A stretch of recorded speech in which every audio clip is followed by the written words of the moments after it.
All right, guys. This is another sip and read.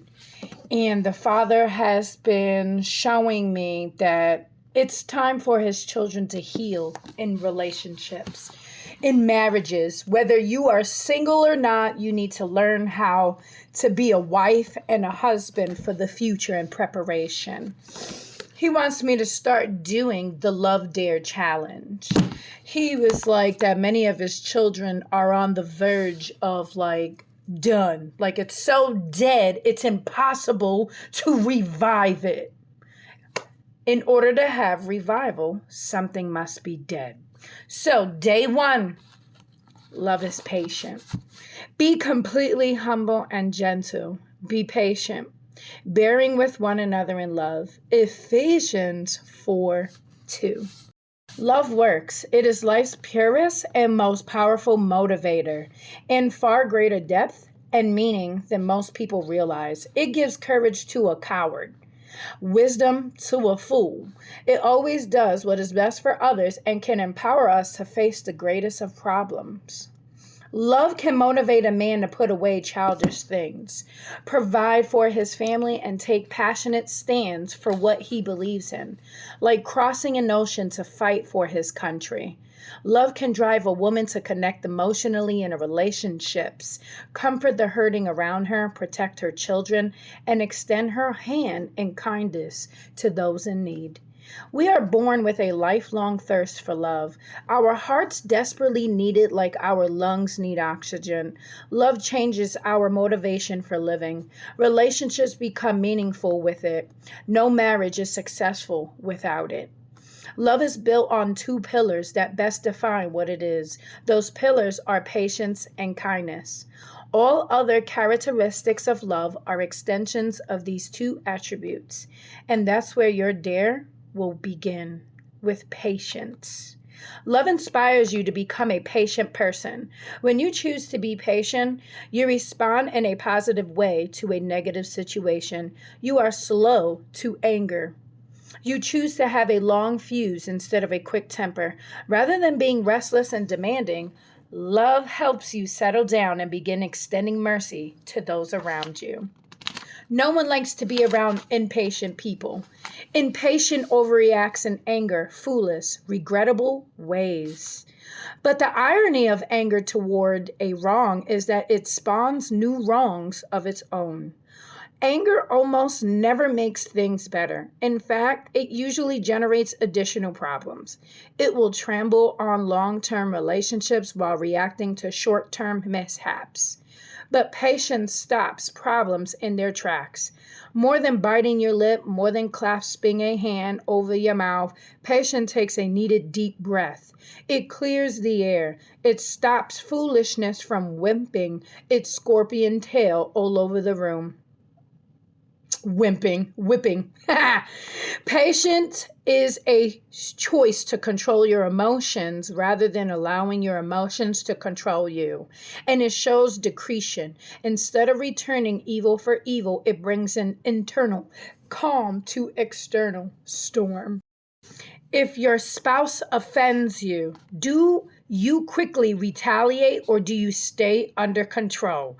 Do you find that your anger is your emotional default when treated unfairly? If so, you are spreading poison rather than medicine.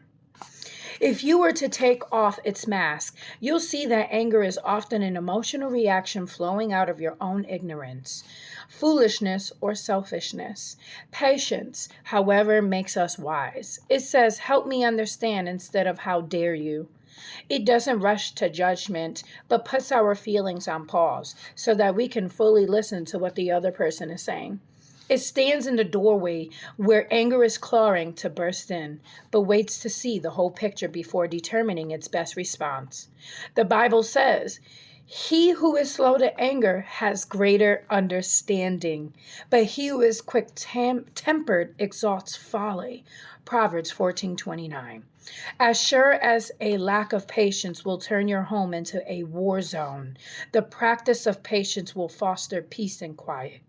A hot-tempered man stirs up strife, but the slow to anger calms a dispute. Proverbs 15:18. Statements like these from the Bible, book of Proverbs, are clear principles with timeless relevance. Patience is where love meets wisdom. And every marriage needs that combination to stay healthy.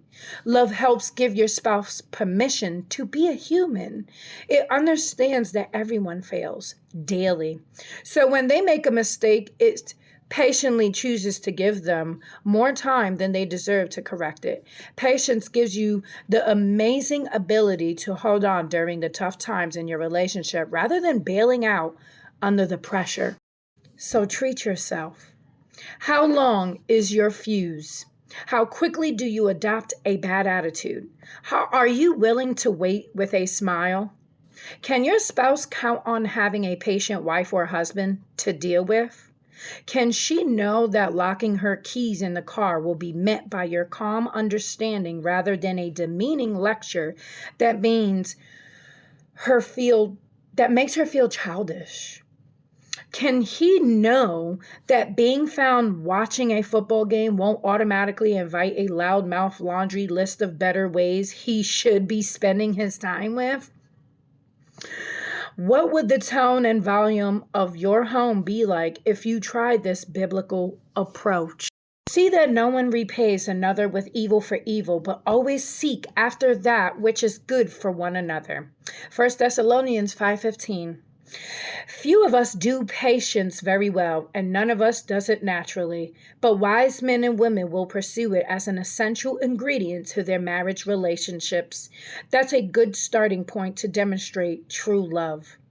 This Love Dare journey is a process, and the first thing you must resolve to do is to demonstrate patience on a daily basis. Think of it as a marathon, not a sprint, but it's a race worth running. Since we should never stop loving, we should never stop showing patience. It should be refreshed in supply every morning as the sun rises. Now, the first dare for today.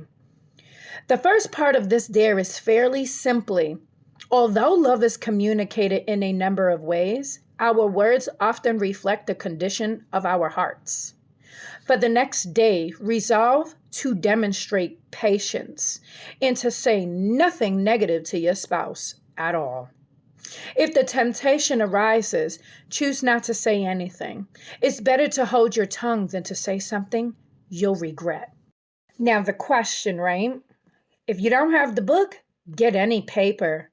It's time to write it down. Did anything happen today to cause anger towards your mate? Were you tempted to think disapproving thoughts and to let them come out in words? How did you handle that? Write it down.